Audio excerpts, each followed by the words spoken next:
Hello, Juma. How are you? Very well, Macarena. Thank you for inviting me to this show today. I always appreciate being associated with ICA in your beautiful work around the world. Thank you so much, Juma. I know that you are a very busy person, but your mission, your background, and your work is very relevant to highlight for the audience. So if you may, I will start reading your biography and then we start with the interview. Okay, very well. So Juma Assiago is an urbanist and social science, a graduate in sustainable urban development from Oxford University. He currently coordinates the Global Safer Cities program at UN Habitat. He has 20 years of experience working in program development and implementation of citywide crime prevention and urban safety strategies in Africa, Latin America, Asia Pacific, and Eastern Europe, as well as built a global network on safer cities, which includes partners and cities as well from North America, Western Europe, Oceania, in addition to the continents in the developing world. A key outcome of the 25 years of work of the Safer Cities program has been the shift in thinking as to how to deliver safety in cities, away from a police and criminal justice system only approach to one that sees the co-production of safety with local governments as the coordinators and citizens as the key actors. A key achievement of this new thinking for governments to invest in has been the adoption of UN system-wide guidelines on safer settlements last May 2019. Oh, Juma, that's an excellent biography. Congratulations for that. Thank you, thank you. It's been 25 years to get there. I know, a very long path, much energy, but also much success because you achieved so many relevant goals. And let's start from the beginning, Juma. How did you know about CPTED? Well, first and foremost, I learned about CPTED, of course, at the onset of my work in UN Habitat, interacting with the Safe Cities discourse, where situational prevention was part and parcel of the broader city safety policy and programming.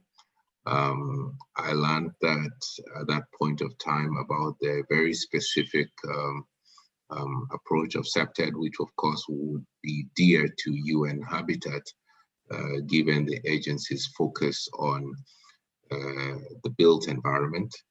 And this is precisely where my journey started. And through that, of course, as Habitat also was clearly a partnership-driven agency, I also then began to interact with the actors that are major in this field. And the International CPTED Association, of course, was one of them. A couple of universities around the world too had the advocacy on this CPTED approach. And indeed, as we interacted through our global urban platforms, CPTED was indeed a key focus of our discussions. So yes, this is where I got to really emphasize and learn more about CPTED in practice. And why it is so relevant to achieve urban safety with environmental variables involved? Why it is so relevant in your opinion? Well, first and foremost, safety has been really a space of real evolution in terms of the way the world has approached issues of quality of life. You could see clearly over the past 40, 50 years that safety has started to receive greater attention as a significant urban phenomenon. We also have seen the prominence of cities beginning to function more and more as engines of economic growth. And with this, also social prosperity and democracy. And that only happens if the inhabitants feel safe to take part in the city build, in the economic, social, political, or cultural life of the city. So as we saw crime and violence since the 60s becoming even a greater concern for residents in urban areas, we also then globally have seen two general approaches that have been developed by governments, one more repressive and the other one more preventive. So for Habitat, as an agency that has really got to do with sustainable urban development, one of the key focuses in 1996 at the Habitat 2 Summit was to move the environment from the agenda from simply housing and the built environment to one that incorporated the living environment. It was in that perspective that safety became an issue of better urban governance, better urban management, and better urban planning. And key, of course, when you looked at the kind of discourses like Jen Jacobs that try to challenge the whole sphere of urban planning, UN Habitat comes into this conversation on safer cities, appreciating such discourses to take the work of safety beyond just the policing and criminal justice precinct to one that makes people, citizens, as the key agents of change, and also to see the built environment as an opportunity to really enhance participatory planning and design of cities. So this is precisely an area that UN Habitat came to the fore to embrace concepts around CPTED. And I think the social call for safer cities and urban spaces is now clearly voiced, where crime approach is seen as a common responsibility for all, and with local governments as the lead in the co-production process for safety for all, local governments understood as planning authorities. Now, our Safer Cities approach, of course, has tried to build the capacity of cities to really develop municipal plans for safety that are citywide, that are comprehensive, that are community-oriented, that are partnership-driven, multi-sectoral, which is very key, and integral. And with this, of course, CPTED is a key associate of these principles that we bear in mind in the progressive development of urban safety in human settlements and cities, with the culture of prevention at the center. So that's right. Yeah.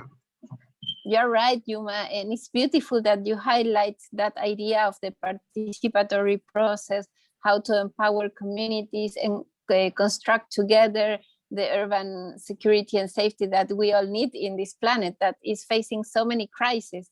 And I also believe that the Safer Cities program and CPTED are natural allies. So I am very glad that you highlight that. And in that sense, can you highlight also your role, because you have been so active working in so many countries? Yes, indeed. I have played, first and foremost, I joined in as an urban safety expert of the Safer Cities program, and I grew later to be the global coordinator of the Safer Cities program. My role has basically been twofold. One, which is more normative, which means developing tools, developing the knowledge and managing the knowledge that has to do with the new thinking and the new way of looking at safety, revealing the principles governing the layout, functionality, and management of urban spaces, looking at safety as a determinant of the quality of life of cities, and of course, bringing in the issues of not just the incidences of crime and violence, but also the way people perceive and feel about safety. So normatively, my role has been to try to make urban safety become an accepted goal of urban development projects, and to provide local authorities and urban stakeholders with a greater opportunity to contribute to changing the face of cities for the better. So that normatively is the new thinking that we have been bringing, that I have also participated in bringing about in the global scenario. But more importantly, secondly, is the operational aspect, where I've actually taken these tools and applied them in cities around the world, in Africa, in Latin America, in Asia Pacific, in Eastern Europe, where a general appreciation of the approach of safety from the prevention of urban crime has been acknowledged, and where cities have built in policies and programs and institutionalized technical teams of municipal practitioners to really apply this approach.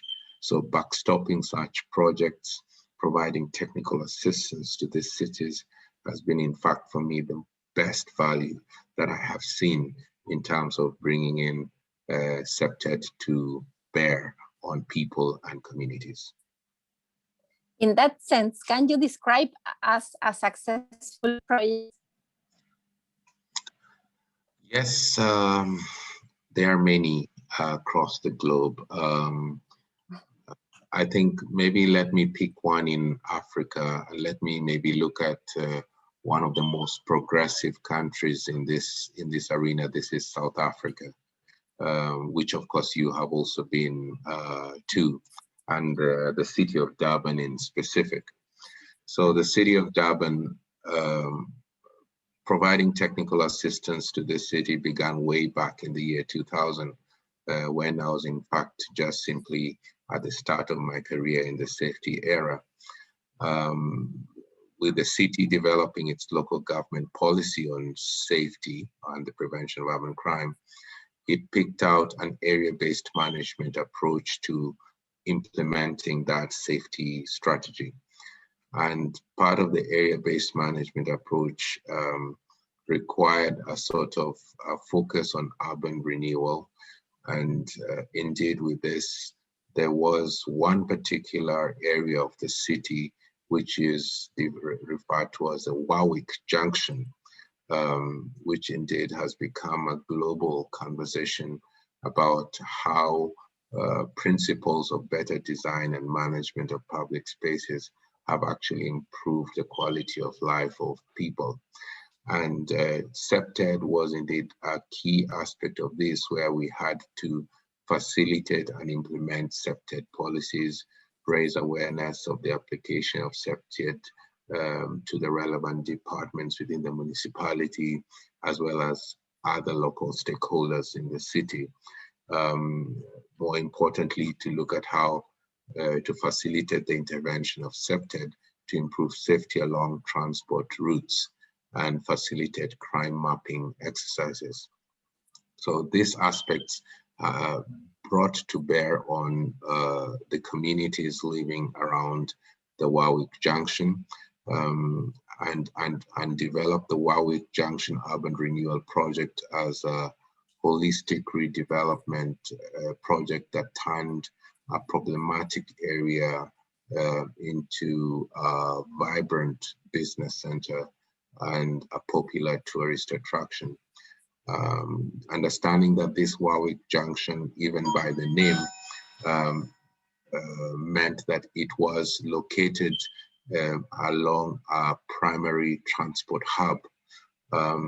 It housed informal markets set up by street vendors and traders, and a lot of unsanitary and unsafe conditions gave rise to high criminal activity and violence making the Warwick Junction a site of concern to city officials. So rather than an approach which was then so popular at that time of clearing the informal traders out of the area, um,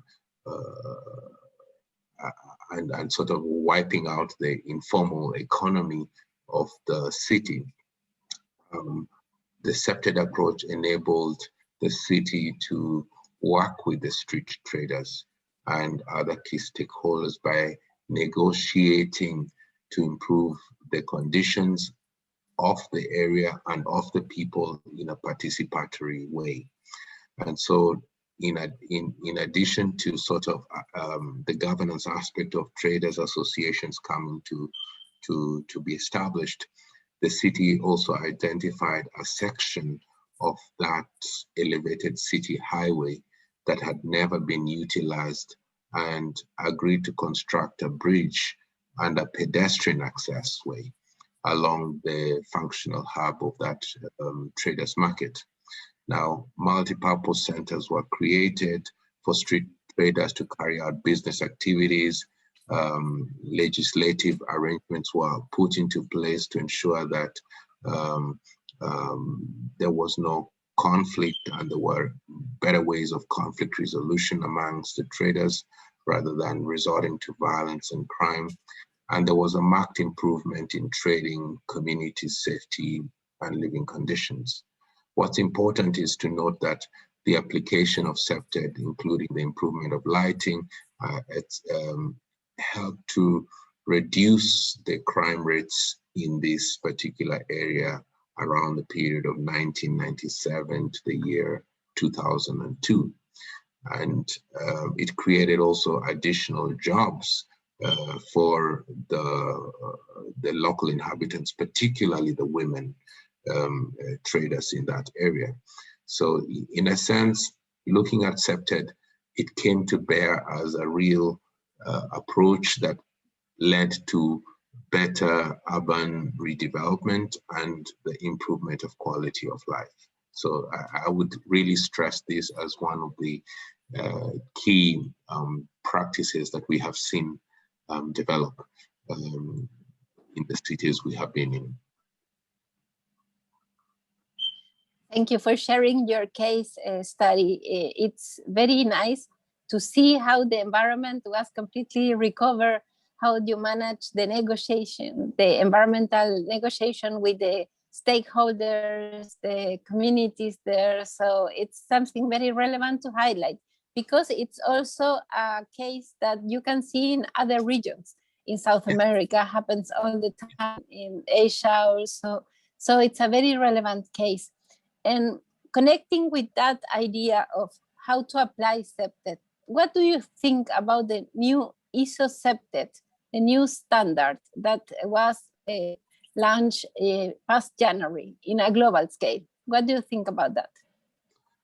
I think this is really innovative and is indeed the way to go now to enhance the quality and consistency of policy and programming around the prevention of crime and particularly within the built environment. I think it's time to start developing based on the pilots and the case studies that have been proven to work, to develop standards that now can be taken up as a standard way of planning and designing urban spaces. So much so that I would like to see this ISO being appreciated and acknowledged within the governing body of member states and their ministries of urban development that come together at UN Habitat. I believe this is a breakthrough and an example of how we could actually lend to the 2030 agenda for sustainable development and the new urban agenda in terms of not only realizing the accelerated action that we have been all looking for, but also to see to it that governments can actually measure and monitor the progress and report on the progress of how they're improving their cities as a functional space. So I think from UN Habitat's perspective, we very much welcome this ISO guidelines and standards. And I believe that what we now need to do is to advocate more of this within the global community, within the governmental pathways, as well as within the World Urban Forum, where this can actually be introduced as a module, as a reference for how to improve better planning and design of cities. You're right, Juma. We are also very happy with the ISO CPTED inside the ICA teams and institution. And also, I want to ask you, with your global vision, because you are a very global leader inside the Safer Cities program, connecting with so many networks all around the world, what is the relevance, in your opinion, of ICA in a global scenario now with the ISO standard, for example? Yes, I think ICA provides a platform for sharing and exchanging lessons learned from successful innovations. ICA is a community of practice, which I think is relevant to stimulate global debate, that also integrates the role of local government in the prevention of urban crime and the enhancement of urban safety. I think ICA is relevant to encourage innovative practices on how urban planning and design can be utilized to improve safety in cities and to help focus on the co-production of safety for all. I think ICA is a global thought leader in terms of how to facilitate the comparison and adaptation of new and successful practices between regions and cultures, building on the different generations of CPTED that has happened since the 60s. I count on ICA as a key partner in the global network on safer cities. And I believe as UN Habitat, I see the need for us to advance greater memoranda of understanding and build ICA as one of the key partners that accompany the UN to cities to provide the technical support required to improve safe and inclusive public spaces and places. Thank you for your positive image about ICA. I share that with you also, and we hope we will get allies, formal allies very soon, as possible, as soon as possible. And as closing remarks, dear Juma, can you highlight some ideas for the audience? Yes, I think what I could highlight is that we have now journeyed a long way to look at cities, not just as people arriving, cities or cities designed where people just arrive and participate and leave, but we now look at cities for people rather than people for cities. Now, this new concept is one where we can understand that CPTED principles and approaches really empower the citizen as a key actor of change in his neighborhood or in her neighborhood, looking at public space as really the platform to enhance safety as a public good. We now have reached that moment where the normative thinking that has come around CPTED enables us to look at public space availability, use, and access in very concrete terms, in terms of how citizens can innovate and build urban development for more social urbanism ways and from tactical urbanism ways, which indeed for me is the way we really need to see the real production of safety in our cities. I would encourage the CPTED community to take advantage of this realization and to see to it that the new urban agenda has already called for the integration of crime prevention into broader urban strategies and interventions, in slum upgrading, in broader urban renewal projects in housing, land, infrastructure, and basic services approaches. And we should use this commitment that member states have given through the new urban agenda to ensure that CPTED is understood in broader city development and growth strategies, is also included within the national urban policy frameworks, and takes advantage of the UN system-wide guidelines on safer cities and human settlements to percolate across the different UN agencies and programs to take this work to scale. So this is my call to the CPTED community, and I really would like to work with you on this path and to see to it that CPTED becomes really more integrated into the way sustainable urban development rolls out, building not just on the risk aspect of cities, but on the social capital of cities. This is where I would like to emphasize our vision to the year 2030 and to the Secretary General's Decade Campaign for Action. Finally, I would also encourage CPTED communities to take advantage of the Urban Month of October, and particularly the 40 Days Safer Cities Challenge, to ensure that in each of those days, from the International Day of Peace to the World Cities Day, we have some very innovative practice on CPTED being highlighted for member states and for the global community of local government mayors and cities to see and to appreciate. Thank you, Juma. It's so relevant, your message, and for all the CPTED community that is our audience. Thank you so much again for your bright ideas, for your wisdom, for your experience and commitment with the CPTED practice in so many regions of the world. And I hope to see you soon when it is possible again.